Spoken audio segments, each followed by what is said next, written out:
Hello everyone, and welcome back to Linda's Who Plants For You. Today we're going to talk about a plant that's often confused with other plants, and we're going to get started right away. I wanted to give you a little close-up, but I'm going to pan out a little bit so that you can see what I'm doing here. Okay, that should be good.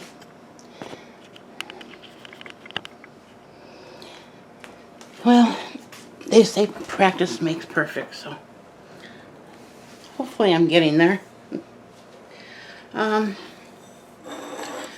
What I wanted to talk about with this plant is I am an ivy lover. I really love ivy. I love the way it looks. I love how graceful it trails and cascades down. And however, I've not been able to enjoy those because every time I bought an ivy, it got spider mites. And no matter how many times I treated it, it got spider mites again.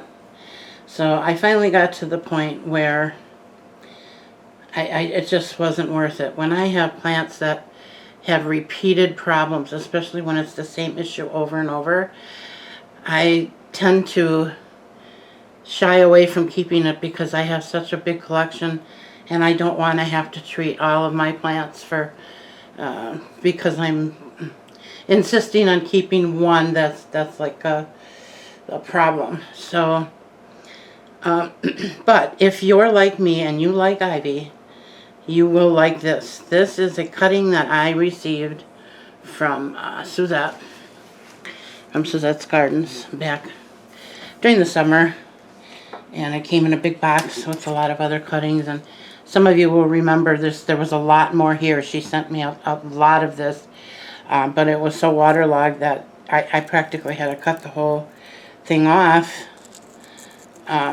because it was almost dead. Not her fault by any means. It got stuck in the mail forever and it was very warm out, so that's that. But the good news is, look at her now. She's healthy as can be and she's growing like a weed. I did do some research on her and I want to bring to you what I found. This is a wax ivy, and although it looks like the English ivy, it's not. That is not the same plant. And it has a waxy feel to it. It almost feels like plastic. And the way it grows, it's not very conducive to hanging, although it will hang eventually. And you can make a hanging plant out of this, but it's not as agile as most plants that are hanging plants.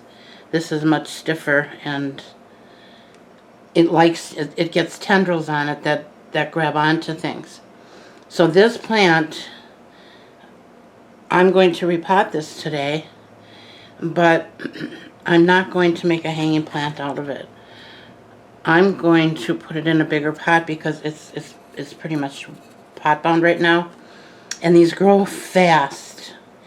So I'm going to give her lots of room. She would prefer terracotta, but I don't have one that's just the next size up. I have one that's like 2 sizes up from this, and I don't like to go that much of a drastic change. So I'm going to just stick her in plastic and keep a close eye on her and be very careful on my watering.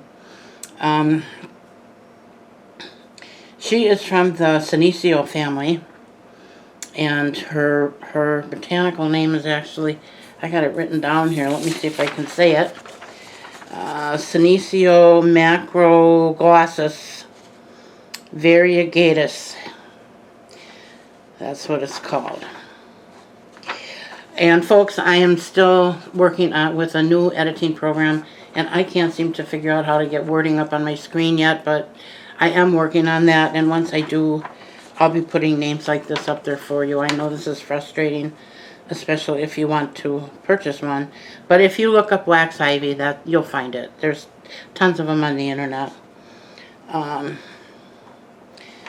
They grow in South Africa, and I think it says Zimbabwe, and there was one other place. Mozambique, I think, was the other place. Not that that's really important, but what is important is that it's from the Senecio family. So it is related to the string family, the string of pearls in particular. This isn't going to act quite like the string of pearls. If you remember from past videos I've done where the string of pearls, I always stressed to you how important it is to keep that light at the top of the soil. This one isn't like that. You don't need to worry about that so much with this. This will grow under medium light. In fact, it prefers medium light. You want to let it dry out in between waterings. You can overwater this very, very easily. And part of the reason, again, is because it is a succulent and it holds the water in the stems and the leaves. So once that's filled up with water, if you keep watering it even though your soil is drying, you take a chance on rotting those roots. So don't overwater. The humidity, it likes average to low humidity. So it really makes a perfect house plant, you know, because it's not very fussy. It's also does not require and does not like much fertilizer. It likes a well-balanced fertilizer, like a 10-10-10 or a 15-15-15. But you should dilute that down to like 1/4 of what the directions say, and don't do it often. They really don't like a lot of fertilizer. The soil, you want to use of course, a well-draining soil. I think we say that with every plant, don't we? But this one is especially important that you have that type of medium. So I've got my sand here that I'll be mixing with my soil when I put her in this pot.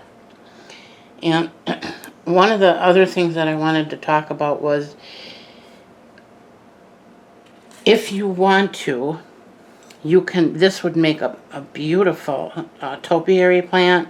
I don't know if many of you remember those, but years ago we used to have them. They were very popular back in the 70s, and they were just, you know, different shapes and the plants would grow around it, and eventually the plant would take shape of whatever it was growing around. This is an excellent plant for that type of thing, if you want to do that. I personally am not going to, but I have not ruled out putting it on a wire. I have another plant, a Hawaiian wedding plant, that my husband made a circular shape that sticks down in the soil, and it's growing around that. I'm trying to make a wreath out of that one, and I haven't yet ruled that out for this plant. I just want to wait and see where this is going to go. As you can see, one of the problems with fertilizer, which I didn't know until I researched this, is it will give you very long, leggy stems. And I probably already did that to this plant. I don't like all that room in between this leaf and this leaf. Those should be closer together, like they are down here. So I'm going to hold off on the fertilizer for a while now, and I know some of you don't fertilize at all in the winter, and that's fine too. It doesn't usually, you know, it's not going to kill your plant, but I, along with a few friends of mine, are of the mindset that if a plant is growing, you feed it. And my plants grow in the winter, so I generally do. There's very few, and I can't even think of any off the top of my head, that I don't fertilize in the winter. I do cut back a little bit, but I don't stop fertilizing my plants during winter months. Okay. I'm going to get that spatula there, and I'm going to pull this out of the pot. And I just want to say how happy I am that this made it, because it really is, in my opinion, a gorgeous plant. And when she got this, her son actually gave her, he had a plant hanging out on his porch, and for the summer, And it was this one and a burgundy Tradescantia.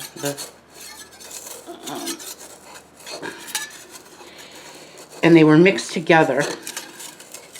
And they looked so beautiful together. And I believe that Suzette actually potted up, even though she took everything apart, I believe that she potted up another planter with that same look. So you'll have to go to her channel and see where that is. She did that in the fall, I think. Late summer. Late summer. Okay. I want to mix a little sand. This is just, I got this at Stein's Garden Center, and I know you guys don't have these all over the country, I don't believe, but I believe Lowe's carries it, and I think they carry the same brand, if I'm not mistaken. It's called Moser Lee, but it really doesn't matter. It's sand is sand. You know, I've had people tell me you can't use a sandbox sand in plants. I've done that for many years, and I've never had a problem, so I really don't worry about it. Okay. A little more soil, I think.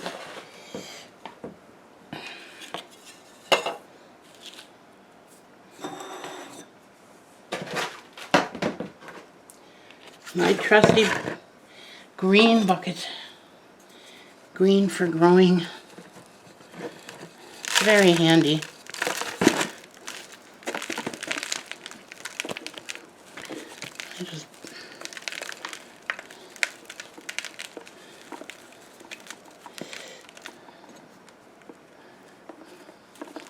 Now you can see all the little tiny, all the new growth on here, all the little tiny leaves. So it is really, it's really growing well for me. I'm very, very happy with the outcome of this, because I thought I was going to lose her. I was so sad when I opened up that box and saw what had happened to those plants. There were quite a few of them that I really had to struggle to keep them alive, and yeah, we won't go into all that because that's just negative and that's not going to make anybody feel good. So let's just skip over that part and suffice it to say that was a mailing problem. Okay.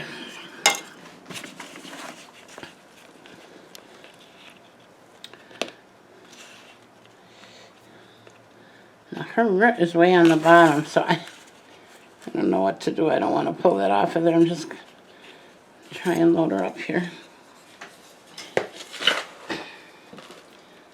I had a bunch of extra bags of soil that my hubby picked up for me at Fleeting Farm a 2 months ago or so.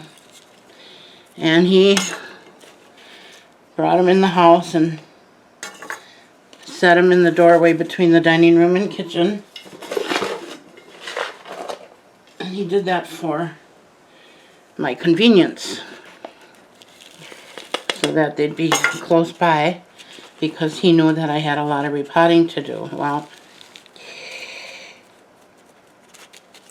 that was good. It worked good having it here, even though I couldn't lift the bags. He still had to do that, but they were close by. But then I told him the other day, I said, honey, I'm really almost done with my major repotting, and those bags are really in both of our way because they're right in the doorway to get into the dining room, and this is where he has his computer. So, and he pops on there at least a couple times a week for different things. So, when my granddaughter was here the other day, I said, honey, can you please take these out for me? So she did. We put them out, and I've got a back porch that's open, And I've got some big, huge tubs in there, back there. Big, big plastic storage tubs. And I keep a lot of my plant stuff back there. I didn't know if I should put it back there or not, just because it's outside and it's going to freeze. And then I thought, well, you know what? I pretty much know when I'm getting ready to repot something, so my husband says, well, they're going to freeze out there. I said, yeah, they will, but I'll just have to make sure that I bring them in, you know, a week or so ahead of time so that they have time to thaw out. And sometimes it does take that long, and I think it's the moisture. There's a lot of moisture in this soil. And I know that because when I open a bag of soil, I put it in a big, huge gray tub with a cover. And then I mix my amendments in with that, whatever they may be, usually just the perlite.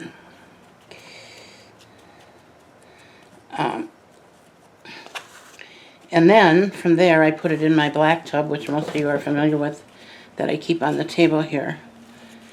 And that I use if I want to make something with, if I want to put charcoal in it, or when I used to use orchid bark, that's when I would add it. Or cocoa coir, which you can also use with this, by the way. But I prefer the sand in this case. And that works out well. So anyway, we had the soil in that gray tub here in the dining room. And I went to take the cover off the other day. And this wasn't one of the frozen ones. This is one that we already had in the house. And the whole inside of the cover was raining.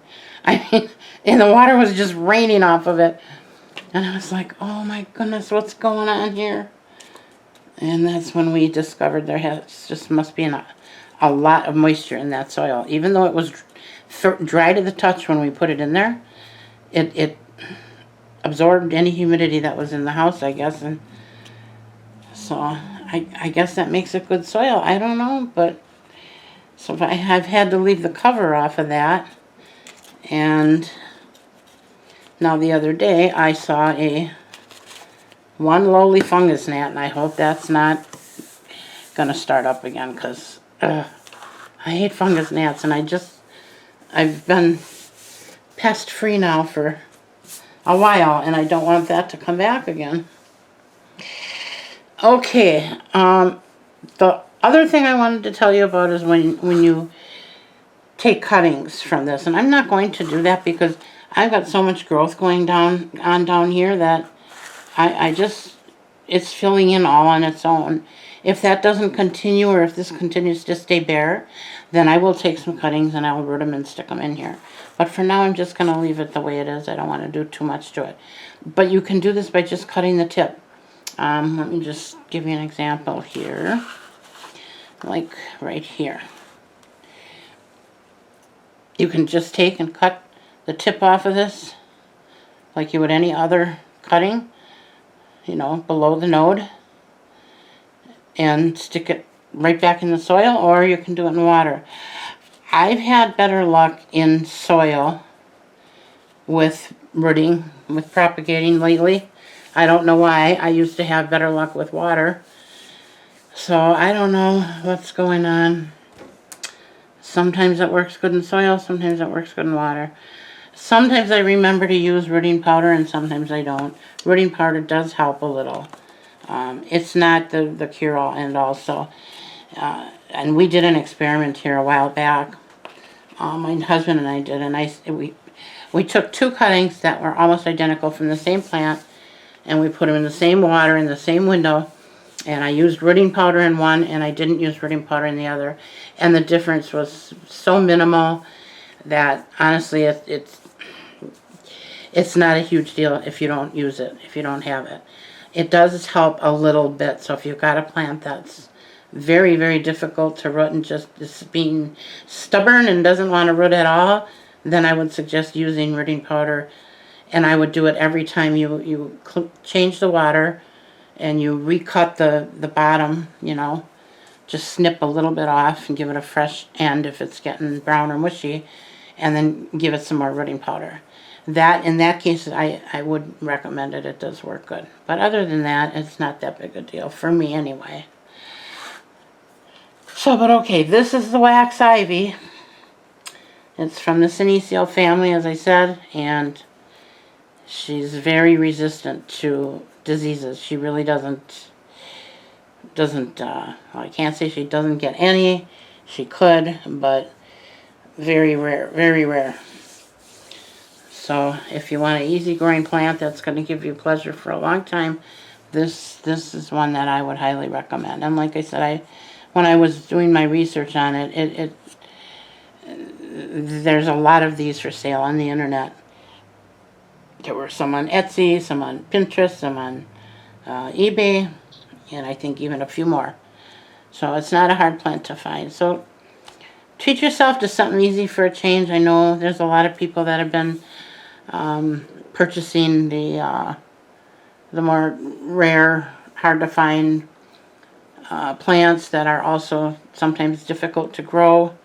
You got to have the perfect conditions, and you know, I'm not one of those kind of growers. I'm not against having a terrarium. I used to have one. I used to have a few of them actually years ago, but I just find that those are, to me, they're time consuming, and you know, you just get it set up and then within months it's outgrown that vessel that you set it up in. So for me, I'm not into those anymore. For me, they're just too much work. But I know a lot of people do enjoy them, and that's good. Then you should have them. All right, so other than that, I can't think of anything else to tell you about this plant. If you have any other questions, you know what to do. And I want to just let you guys know that I've been doing pretty good here, and I've been managing to do at least one video per day, which is phenomenal for me. But I don't put out more than one a day. I put it in the scheduler on YouTube, so that I'm trying to fill that up so that if I have a downtime, you all aren't going through withdrawals and wondering if I'm, you know, dead or alive and waiting for me to come back. I know some of you were pretty sad when I had a big break there for a couple of weeks, and I apologize for that, because I have a few favorites that I watch, and I get really sad when I don't see them for a while. I start to think something happened to them. So if that's what was going on in your mind, please know that you guys are always on my mind, and I'm doing the best that I can to bring you as many videos as I can, and hopefully with substance.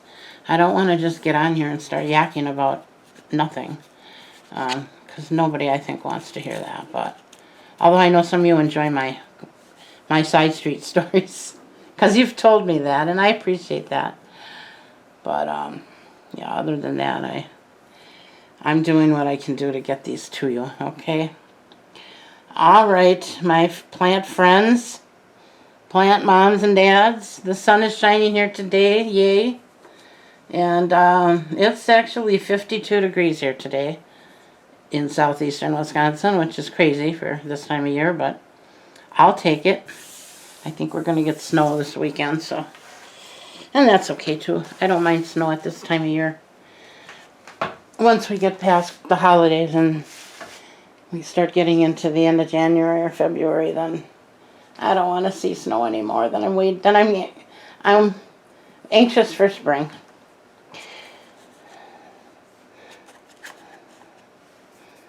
All right.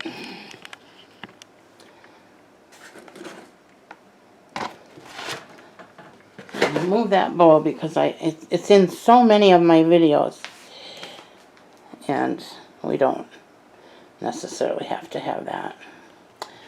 All right, everybody. I hope you all have a great rest of your day, and I'll be back soon. Bye now.